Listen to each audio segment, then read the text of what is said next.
Ayan, nagdala po tayo ng bigas at saka merienda para kay Kuya Roy. Ayan, bigay po ng Rina's Community. Sabi mo sa kanya. Rina, may good news na naman at naantig ang puso ni Kuya Val at Kalingap Rab.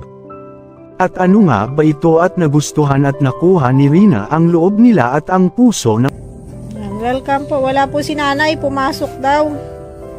May trabaho po si nanay. Si nanay lang po kasi ang naghahanap buhay sa kanila. Kaya siguro ay mga ito. Hindi kasi malaman ang dahilan pero opinyon ng iba. Ay bilib sila talaga sa mga naikwento ni Ate Roda sa kanila. Oh. Anong susurvey mo? Ano ka dyan? Paano, ano mo nga ngayon to? Ano nga yung ini-estimate mo dito?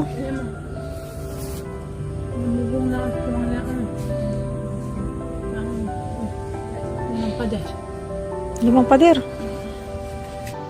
Ito ay ang pagdesisyon ni Rina na pabahayan ang mga na-scout nila ni Ate Roda.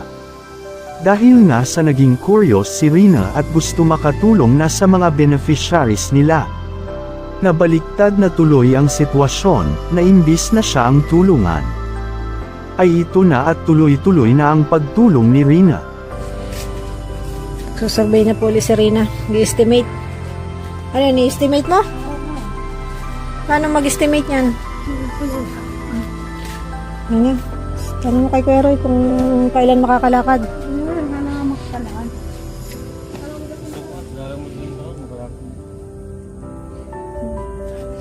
Take note mga kalingap, siya ang tutulong kumbaga. Ani nga ba ang magiging desisyon ni Kuya Val at Kalingap Rab dito? Ano ang pwedeng gawin nila kay Rina? Magpagaling ka na. Magpagaling ka para gagawin natin tong bahay mo. Pero bago ko po umpisahan, ay isang pagbati ng magandang araw mga kalingap. Lalo na sa ating ama na si Kuya Val Santos Matubang, Kalingap Rab, at sa lahat ng Kalingap partners, viewers at supporters. Magandang tanghali at magandang gabi mga kalingap. Isang mapagpalang araw po sa ating lahat. Dito naman po tayo isang panibagong araw, panibagong vlog na naman tayo ngayon. Kulang lang yun sa massage. Pero maano pa yan. Gagaling pa yan. Tiwala lang. Uy. Well, dito pag-usapan natin ngayon meron si Rina mga kalingap. So dito natin nadiskubre ngayon, na ito pala si Rina ay ating nalaman mismo sa kanya habang siya ay kumakain. At meron pala siyang sekreto na hindi ito sinabi agad ni Ate Roda. At nagugulat na lang talaga tayo minsan sa live niya, na si Rina daw pala ay gusto ng mag-charity, at sumama sa ating pinakamamahal na pinuno na si Kuya Val Santos Matubang. Dahil nga kung ating maalala mga kaibigan, ay naging aggressive na ito sa mga bagay at gusto talaga niyang makatulong sa iba. 25 na. Bakit mo naman naisipang ayusin? Wala nga akong ano gawa. Wala kang gawa. Puro pasok. Lalo na sa mga ginawa ni Kuya Val at Kalingap Rab. Madalas kasi niya itong napapanood, na kung saan ay maraming na nga silang natulungan at isa na siya rito. At dahil nga sa normal na si Rina, ay alam na nito ang layunin ng Kalingap na pagtulong sa mga katulad niya. Ay kasi nga hindi ka pa tapos mag-aral. Gawin ko lang po ito. Nagawin mo ito? Ay, Sa bahay ko po. hindi mo naman ito bahay. Bakit mo ayusin? Hindi ba nila ano ito? Kaya nga, bahay nila Kuya Roy. Nawa ka ba? Kaya pala. Papadala ako sa dyan na. Ha? At hindi ito nagdalawang isip na sasabihin kay Kuya Val na handa at gusto rin niyang makatulong. Namangha at natutuwa ang reaksyon ni Ate Roda sa sinabi ni Rina dito. Magaling na talaga ito at sana magiging maayos at lubusan na nga siya sanang gumaling. Iba na talaga ang pananaw ni Rina ngayon mga kalingap. Lalo na siyang nag-matured at ang tanging gusto niya ay makatulong sa mahirap.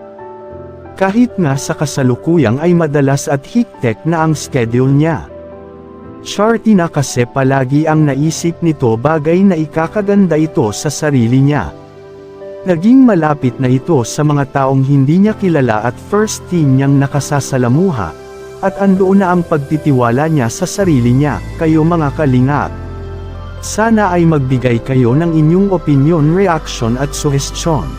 Para malaman ng team at mabigyan ng magandang desisyon patungkol sa usaping ito.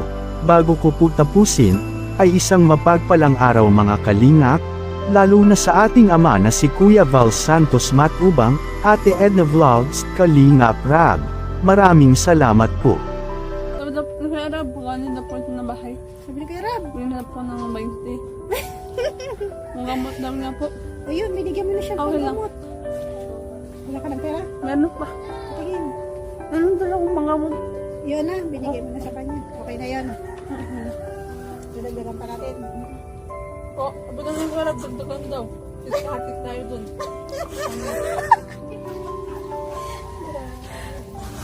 Okay, bigyan mo pa siya ng pambili na lang.